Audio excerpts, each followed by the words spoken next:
And Huw Edwards is set to be announced as the BBC's most expensive newsreader, despite not reading any news. Yes, he was suspended last year. Yes, the long-serving presenter was, of course, embroiled in controversy over alleged nude images were sent to a younger man. Sent to a younger person. He's yet to return to our screens, having to be hospitalised with serious mental health issues. So why is the sidelined presenter still costing the licence fee payer more than £400,000 a year? Yes, some questions here.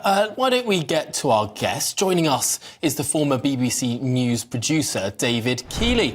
And David, we don't know all the details in what has gone on here. Of course, a lot of this is very obscure and is full of rumour and hearsay.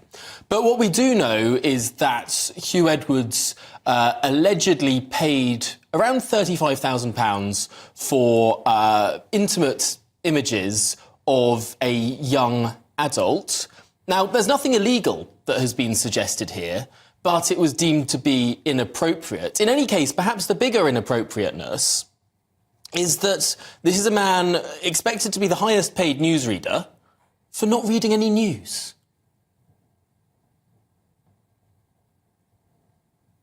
Indeed. And the licence fee payer is entitled to no more than they do at the moment, I think, is the bottom line here.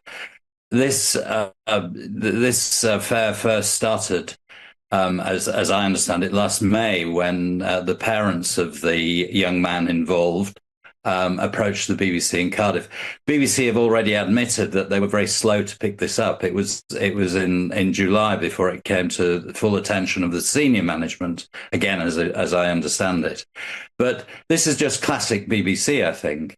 They are very good at saying they are going to launch an investigation, but they always do it on their terms, in their own time and in their own way. Now, of course, due process has got to be followed here. There are employment laws. I don't know what Huw Edwards' contract was, but at the bottom line, it comes down to what I said at the beginning. The licence fee payer, learning that somebody has been off air now for all these months and is likely to be paid nearly £500,000 for his services, but hasn't been on air, just needs to know what's gone on here. Yes, and by the sounds of it, from reports today, there's lots of people inside the BBC who are, well, irritated, let's say, about the amount of money that Huw Edwards is still being paid. Yes, and I'm not surprised. For those of them, most people don't working at the BBC. They are very well paid, but they're not paid anywhere near what Huw Edwards is paid. They're labouring away all the while, and knowing that one of their colleagues, who clearly is under serious investigation, is earning this money, must be very demoralising.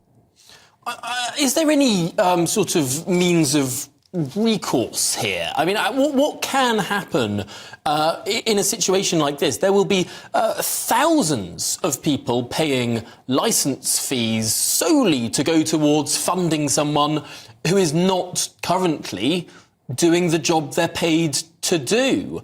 I mean, how long can this situation realistically go on for? That's a very good question. And of course, as I said, the BBC, this is how they seem to manage their problems these days. There is an urgent need, I think, to look at the licence fee. Some of that, there are elements being looked at, as Tim Davie made a speech, the Director General made a speech last week. But again, it's being done in the BBC's own way, in its own time, and long-suffering licence fee payers must be just wringing their hands and shaking their heads with astonishment that this is taking so long and he is being paid this amount of money while he's not working. Well, thank you very much indeed, David Keeley. Great to speak to you, former BBC News producer.